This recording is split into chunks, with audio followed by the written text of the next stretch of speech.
General gas equation, ideal gas equation, और कभी कभी ये बेटे कंबाइंड गैस लॉ के नाम से भी लिखा जाता है। Combined gas law, gas laws को कंबाइन किया हुआ है, कंबाइंड गैस लॉ बेटे, ये लॉ को कंबाइन हमने कर दिया। इसको बेटे हम ये 4 मार्क्स की आती है, जैसे है बड़ी इजी सी, ज़रा देखिएगा तरतीब सेट कर लें, कुछ मसला ही नहीं है। देखते हैं कैसे बनाओगे बेटे। इसके बारे में ये क्या शय होती है बेटे, उसके बारे में हम बात कर रहे हैं बेटे। द इक्वेशन, ऐसी इक्वेशन विच एक्सप्लेन्स, जो एक्सप्लेन करके रख दे, बता दे, समझा दे। Explains the ideal, the behaviour of ideal gas, ideal gas के बिहेवियर को समझा दे, आइडियल गैस के बिहेवियर को समझा दे। इज कॉल्ड, उसका नाम हम रखते हैं जनरल गैस एक्वेशन, उसका नाम जनरल गैस एक्वेशन रख दिया जाता है। ठीक है बेटे। इट इज़, ये क्या होती है? इट इज़, ये होती है बेटे P V equal to N R T, और इसका नंबर हम दे लेते हैं बेटे 1। ये हमारी 1 नंबर इक्वेशन है। ठीक है बेटे। इसको कैसे डिराइव करते हैं, इसकी डेरिवेशन कैसे है, उसके बारे में बात करते हैं बेटे। डेरिवेशन होता है कुछ बेसिक चीज़ें लेके, बुनियादी चीज़ें लेके कोई नई चीज़ बना ली जाए, और जो बेटे इफेक्ट्स भी वैसे दे, असरात भी वैसे दे जैसे जिससे हमने बनाई थी, तो समझ लो हमने डेरिवेशन कर ली। देखते हैं कैसे बेटे। The general gas equation can be derive, general gas equation, general gas equation जो है कैन बी डिराइव, इसे डिराइव किया जा सकता है। और किस तरह डिराइव किया जा सकता है? कैन बी डिराइव, इसे डिराइव किया जा सकता है बाई यूजिंग, इस्तेमाल करते हुए। क्या क्या इस्तेमाल करते हुए बेटे? बॉयज लॉ, बॉयज लॉ इस्तेमाल करो, चार्ल्स लॉ, चार्ल्स लॉ इस्तेमाल करो, आपको याद होना चाहिए चार्ल्स लॉ है क्या। और बेटे एंड, और बेटे एवोगैड्रो लॉ। ये बेटे अगर आप ले लेते हो तीनों चीज़ों के कंसेप्ट्स, तो बेटे आप जनरल गैस इक्वेशन को ड्राइव कर लो। कितने लॉज की बातें बेटे मैंने की? 3 की। बॉयज लॉ की, चार्ल्स लॉ की, और किसकी बेटे? एवोगैड्रो लॉ की। मैं तीनों लॉज लिख रहा हूँ। बॉयज लॉ हमें क्या समझाता है और क्या बताता है बेटे? बॉयज लॉ हमें क्या बताता है? और बेटे दूसरे नंबर पे चार्ल्स लॉ हमें क्या बताता है? चार्ल्स लॉ हमें क्या समझाता है? और बेटे एवोगैड्रोस लॉ, एवोगैड्रोस लॉ हमें क्या कंसेप्ट देता है? ये चीजें हम सीख चुके हुए हैं बेटे। बॉयज लॉ हमें क्या कहता है? आपने बताना है अकॉर्डिंग टू बॉयज लॉ जैसे होता है फिक्रा, लेकिन मैं सिंपल बात लिख रहा हूँ, B is inversely proportional to P. और बेटे कांस्टेंट कौन कौन है आगे लिखूंगा। ये क्या कहता है? B is directly proportional to P. और ये क्या कहता है? B is directly proportional to N. 3 चीजें बेटे हमारे पास हो गई। पहले इसमें कौन कौन कांस्टेंट है बेटे? एट कांस्टेंट, अगर कांस्टेंट रखा जाए, कौन कौन कांस्टेंट रखा जाए? एक टी टेम्परेचर, और बेटे 7 एन मोल्स। इसमें क्या रखा जाए बेटे? एट कांस्टेंट, अगर कांस्टेंट रखा जाए, क्या कांस्टेंट रखा जाए? कांस्टेंट रखा जाए बेटे एट कांस्टेंट, क्या कांस्टेंट बेटे? At constant P and N. और बेटे तीसरे नंबर पे हमारे पास क्या आ गए? वो हमने लिखा V is directly proportional to n। जब बेटे कौन कांस्टेंट होंगे?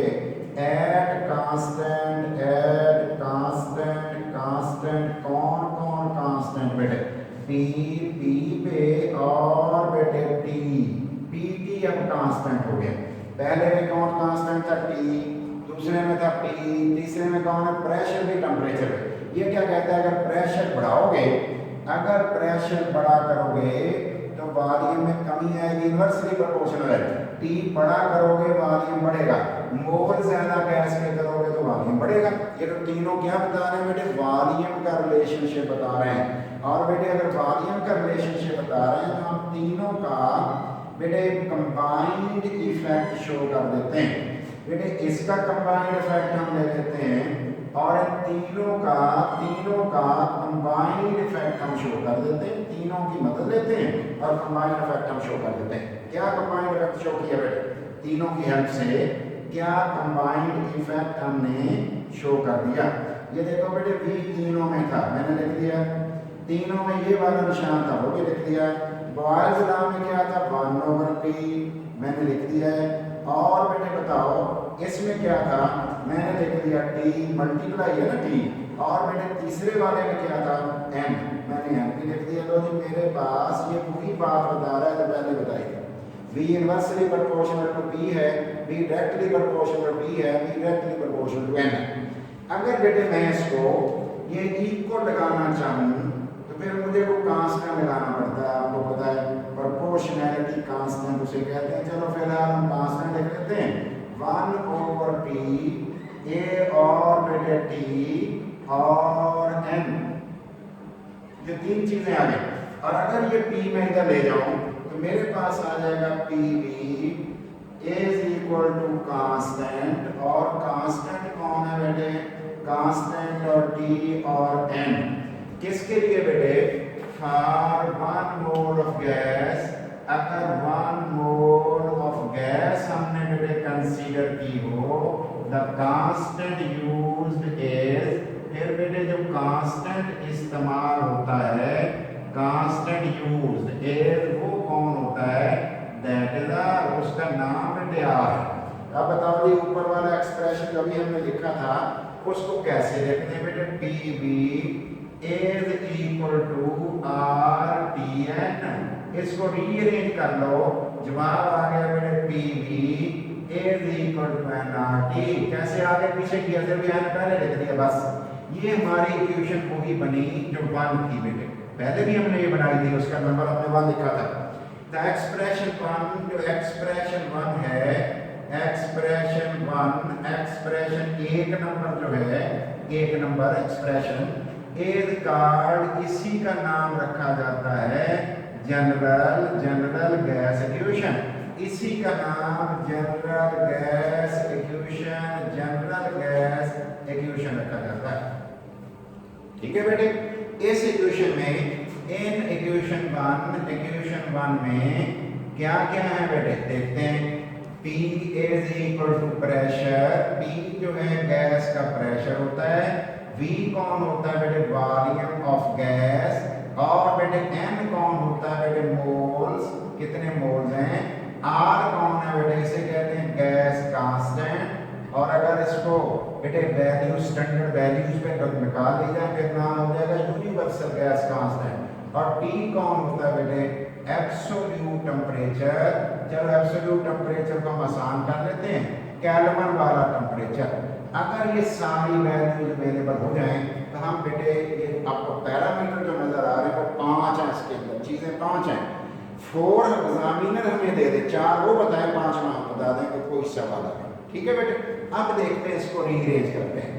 ऑन रीअरेंजिंग, अगर रीअरेंज कर लिया जाए, और रीअरेंजिंग इक्वेशन 1 को रीअरेंज कर लिया जाए, हुई है हमारे पास ये आएगा, क्या आएगा बेटे, PV over NT is equal to R। इसका मतलब ये हुआ कि अगर P को V से मल्टीप्लाई करें और NT पे डिवाइड करें तो कांस्टेंट जवाब आएगा, कांस्टेंट आंसर आएगा। तो फिर इसका मतलब ये हुआ फॉर सेम है, अगर मैं N सेम ले लूं, मोल सेम ले लूं, देन फिर क्या हो जाएगा, फिर बेटे ये जवाब आ जाएगा। देन फिर बेटे P1 V1 ओवर T1 बन जाएगा, N नहीं लिखना मेरा, P1 over T1 is equal to P2 V2 over T2। इस एक्सप्रेशन में 6 बातें आपको नजर आ रही हैं, और जब ये एक्सप्रेशन अप्लाई हो तो इनमें से 5 एग्जामिनर हमें देगा और 6 हम निकाल लेंगे, 6 हम निकाल लेंगे। लेकिन ख्याल ये रहेगा कि P1 P2 के यूनिट सेम होंगे, V1 V2 के सेम होंगे, T1 T2 कैलवन में होगा, कैलवन में होगा। फिर हम इसको बेटे इस्तेमाल कर सकते हैं। इसका मतलब है हमें 2 बड़ी अच्छी इक्वेशन मिल गई हैं न्यूमेरिकल प्रॉब्लम सॉल्वमेंट के लिए, प्रॉब्लम हल करने के लिए। एक ये फॉर्म है और एक फॉर्म हमारे पास ये वाली है। तो 2 फॉर्म्स हमारे पास आ रही हैं और वो 2 फॉर्म्स जो हैं उनको हम न्यूमेरिकल के लिए इस्तेमाल कर सकते हैं। अब हमने देखना है बेटे कि different forms of different form, 2 forms भी पूछते हैं कभी कभी बेटे, 2 forms of general gas equation. क्या जनरल गैस इक्वेशन की, जनरल गैस इक्वेशन की कुछ शक्लें भी हैं। जनरल गैस इक्वेशन की कुछ शक्लें जो 2 कम अज कम हमने सीखनी होती हैं। तो देखते हैं पहले वो कौन सी डिफरेंट फॉर्म्स हैं। पहली फॉर्म बेटे, पहली फॉर्म हम लिख रहे हैं कौन से वाली, ये वाली। तो जो मैंने लिख दिया पहली फॉर्म P1 V1 और T1, ये इसकी एक अनदर शक्ल है P2 V2 और T2, इसकी शक्ल हो गई एक। इसका फायदा भी हम उठाएंगे। दूसरी बेटे इसकी शक्ल क्या है, दूसरी है बेटे value of R can be calculated. R की वैल्यू जो है कैलकुलेट की जा सकती है इसी इक्वेशन की मदद से। ये इसकी बेटे फॉर्म आ रही है। और कौन सा मुश्किल काम है, इसी को रीअरेंज करो। लो जी मैंने कर दिया, R is equal to PV over NT। अगर PV को NT पे डिवाइड कर दिया जाए तो R की वैल्यू भी हम ढूंढ सकते हैं। ठीक है बेटे। तीसरे नंबर पे बेटे एक और फॉर्म इसकी आ गई, number of moles of gas, number of moles of gas, gas के मोल्स एट गिवन, किस पे बेटे, एट गिवन, दिए हुए गिवन पे। कौन गिवन बेटे, P पे, V पे, ठीक है बेटे, P पे, V पे, T पे, can be calculated, can be calculated, इसका पता किया जा सकता है। इसका मतलब है R की वैल्यू तो फिर हमें पता होगी। अगर वो यूनिवर्सल गैस कांस्टेंट है तो उसकी वैल्यू तो बताई हुई होगी, देख लेंगे हम, कैलकुलेट भी वैसे कर लेंगे। बताओ बेटे इसमें से n निकालो। n हमने कैलकुलेट कर दिया PV ओवर RT, इससे हम n भी कैलकुलेट कर सकते हैं। Number 4 mass of gas, gas जो है उसका मैस भी कैलकुलेट बेटे किया जा सकता है। मैस ऑफ गैस, गैस का मैस जो होता है कैन बी कैलकुलेटेड, उसे भी कैलकुलेट किया जा सकता है। और कैसे कैलकुलेट करें, मैस ऑफ गैस जो है उसको भी कैलकुलेट किया जा सकता है। देखते हैं बेटे किस तरह से। हमें पता है बेटे PV is equal to nRT है, PV is equal to nRT है। बट लेकिन n कौन है, n असल में मोल्स हैं। मोल क्या होता है, मोल है, मोल क्या होता है, मैस ओवर मोलर मैस। मोल मैस होता है और मोलर मैस होता है। बेटे मैस किसको किससे रिप्रेजेंट करेंगे, स्मॉल m से। मोलर मैस किससे ज़ाहिर करेंगे, बड़े m से। अगर ये वाली वैल्यू मैं इस जगह पुट कर दूं तो फिर मेरे पास जो एक्सप्रेशन बनेगा PV is equal to small m over capital M। ये तो हमने लिखा n की जगह पे, ये हमने लिखा n की जगह पे, और RT वैसे का वैसा। इसका मतलब RT में कोई चेंज नहीं आई, अलबत्ता n में कोई चेंज आ, उसकी जगह हमने छोटा m mess divided by molar mass निकाल दिया। इसको रीअरेंज करो। ऑन रीअरेंजिंग, दोबारा तरतीब देने से, ऑन रीअरेंजिंग अबव एक्सप्रेशन, ऊपर वाले एक्सप्रेशन को रीअरेंज करने पे बेटे वही है हमारे पास वो डिजायर्ड, ख्वाहिश वाला एक्सप्रेशन बन जाएगा। देखते हैं बेटे कैसे m निकालना है। तो मैंने m चलो इधर ही रहने दिया, इज इक्वल टू PV की तरह मैं m ले गया। इसका मतलब है PV ए और पीवी को किससे मल्टीप्लाई कर रहा हूँ, मॉलिक्यूलर मास ऑफ गैस से, पीवीएम, पीवी ये वाला है ऊपर, और आरटी कहाँ चला गया बेटे, आरटी नीचे चला गया। अगर इनकी सब की वैल्यूज इसमें बेटे पुट कर दी जाए तो बेटे मास ऑफ गैस भी हम कैलकुलेट कर सकते हैं। इसका मतलब ये हुआ कि बेटे m जो है मास ऑफ गैस, m कौन है बेटे, वो p pressure, volume of container, molecular mass of gas, अगर मीथेन है 16 होगा 16 होगा, r की वैल्यू और एब्सोल्यूट टेंपरेचर पुट कर दो, आपके पास मास ऑफ गैस भी पता चल जाएगा।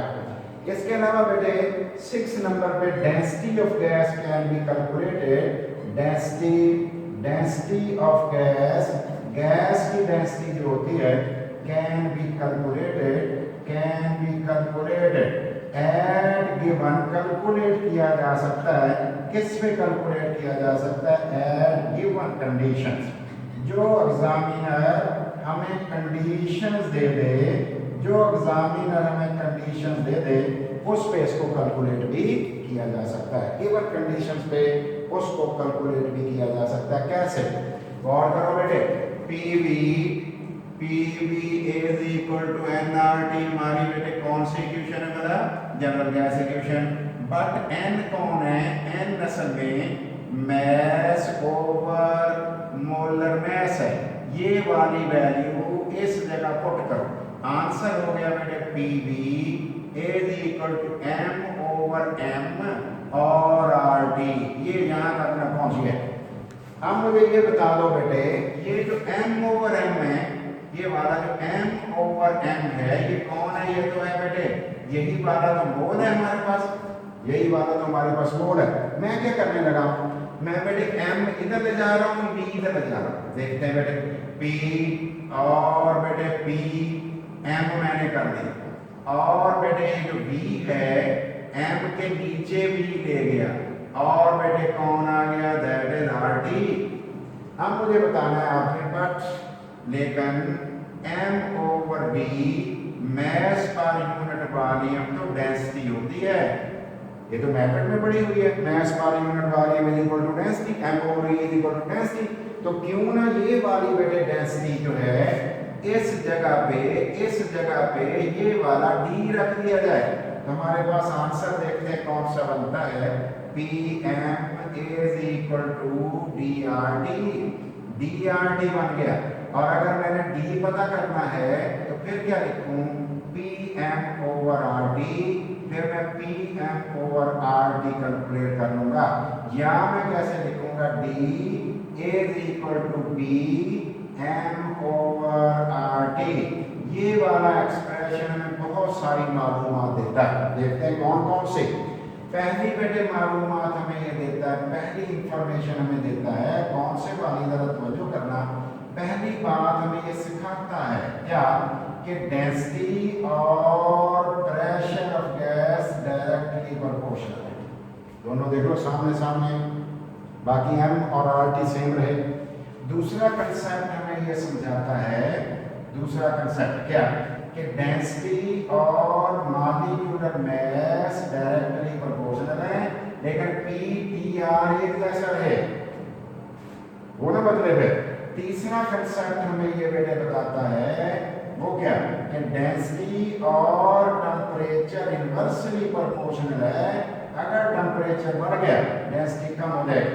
ये क्या बताता है, प्रेशर बढ़ गया डेंसिटी बढ़ेगी, मॉलिक्यूलर मास का बढ़ गया डेंसिटी बढ़ेगी, टेम्परेचर बढ़ गया डेंसिटी कम हो जाएगी, उलट है, टेम्परेचर इनवर्स है, ये वन नहीं कंसीडर हो रहा, लेकिन T हो रहा है ना वन के नीचे, तो डेंसिटी कम हो जाती है अगर टेम्परेचर बढ़ जाए। ये हमें ये कंसेप्ट बेटे दे रहा है, तो इसकी मदद से हम बेटे डेंसिटी पता कर सकते हैं और रिलेशनशिप भी ढूंढ सकते हैं। और बेटे इस इक्वेशन की मदद से gas laws can be derived, 7वां नंबर हमारे पास आ गया, gas laws can be derived, और गैस लॉ को भी डिराइव किया जा सकता है, बनाया जा सकता है, ये डिराइव किया जा सकता है। कौन कौन से लॉज हैं जिनसे ये बनी है, जिनसे ये बनी है इक्वेशन, वो भी हम बना सकते हैं। देखते हैं कैसे बेटे। पहला, मैं बॉयल्स लॉ ड्राइव करने लगा, बॉयल्स लॉ को मैं जनरल गैस इक्वेशन से डेरिवेशन करने लगा हूँ। तो जो करना P V is equal to N R T है। आप बताओ बेटे, इन बॉयज लॉ के अंदर कौन कौन कांस्टेंट है? T and N R constant. ये तो कांस्टेंट होते हैं बेटे। आर पहले कांस्टेंट है, आर तो पहले कांस्टेंट है। तो ये कौन होते हैं बेटे? ये तो कांस्टेंट्स होते हैं। ठीक है, तो फिर मुझे बताएं, सो इसका मतलब ये हुआ एन आर टी तीनों कांस्टेंट हैं। इसकी जगह मैंने नया कांस्टेंट रख दिया, उसका नाम है के डैश। उसका नाम बेटे क्या है? के डैश। उसका नाम मैंने के डैश रख दिया। अब मुझे बताओ ये के डैश मैंने कहाँ रखना है? इधर। जब इधर रखूंगा तो बेटे मेरा जवाब क्या आ जाएगा? P V is equal to K dash. बेटे बताएं, ला ड्राइव हो गया? अगर ला तो ड्राइव हो गया, एक लाइन में हो गया। ये हो गया बॉयज लॉ। चार्ल्स लॉ कैसे डिराइव होगा? चार्ल्स लॉ को डिराइव एक लाइन है बेटे। चार्ल्स लॉ को अगर डिराइव करना चाहते हो फिर ये चीजें ले लो। देखो बेटे मैंने क्या लिखा? मैंने लिखा P V is equal to N R T. इसे मैंने कर दिया रीअरेंज। क्या लिखा बेटे? B over T is equal to, इधर टी नीचे चले गए, इधर कौन बच गया? इधर बच गया हमारे पास N R. N R N R T ले लिया इधर। इधर कौन बचा होगा? P N R P. ये कौन है बेटे? तीनों कांस्टेंट होते हैं बेटे। एन आर पी जो होता है हमारे पास, N R divided by P, ये तो तीनों कांस्टेंट होते हैं। किसके लिए बेटे? चार्ल्स लॉ के लिए। तीनों ही कांस्टेंट। कैसे? मुझे कैसे पता लगा ये तीनों के तीनों कांस्टेंट होते हैं बेटे? ये मुझे बताओ। चार्ल्स लॉ में मोल कांस्टेंट, टी कांस्टेंट, हमने भी पढ़ा है, पहले भी पढ़ा हुआ है, और आर पहले कांस्टेंट है। बदलो ये, इसकी जगह बदलो। क्या लिखोगे बेटे इसकी जगह में? हम लिखेंगे बेटे पी वी, इसलिए ये वाली शय इस जगह पे लिख दो बेटे। लिखा V over T is equal to K dash. लो ये लॉ डिराइव हो गया। अब कौन सा लॉ रह गया बेटे? Avogadro's law. एवोगैड्रोस, लेकिन हम काम बोर्ड का कर चुके हुए। एवोगैड्रो लॉ टू फॉर्म्स उसने कही थी, वो हमने तो कई बना ली। उसने तो दो कही थी, एक ये लिख दो, एक ये लिख दो, नहीं तो डेंसिटी वाले लिख दो, मॉलिक्यूलर मास वाले लिख दो। किसमें तो हम कई बना चुके हैं, इसलिए आप देख लेना इसको अच्छी तरह से। और मेरे एवोगैड्रो लॉ कौन होता है? P V is equal to N R T से जवाब निकाल रहे हैं। वी ओवर एन मैंने इधर ले आया हूँ, आर टी ओवर पी मैं इधर ले आया हूँ, आर टी ओवर पी ले आया हूँ बेटे। आर टी और पी कांस्टेंट होते हैं किसके लिए? ये कांस्टेंट होते हैं बेटे एवोगैड्रो लॉ के लिए। ये वाली वैल्यू इसकी जगह रख दो। आंसर हमारे पास आ गया v over m is equal to K. ये लॉ ड्राइव हो गया। अगर मैं n इधर ले जाऊं तो बन जाएगा v is equal to k dash n। हमारा लॉ तो बन गया। इसका मतलब ये हुआ कि हमने गैस लॉज भी ड्राइव करने में सीख लिए। इन चीज़ों को आपने तसल्ली से देखना है। अभी हम पिक्चर भी इसकी आपको भेज देंगे, दोबारा फिर चेक करें, तसल्ली करें। ये आपको आना चाहिए। बड़ा ही इंटरेस्टिंग और बड़ा सिंपल चीज़ है, लेकिन नंबर 4x4 इसमें आते हैं, इसलिए उस अंदाज में आपने इसको बेटे सीखना है, तरजीह देनी है। ठीक है बेटे, थैंक यू वेरी मच।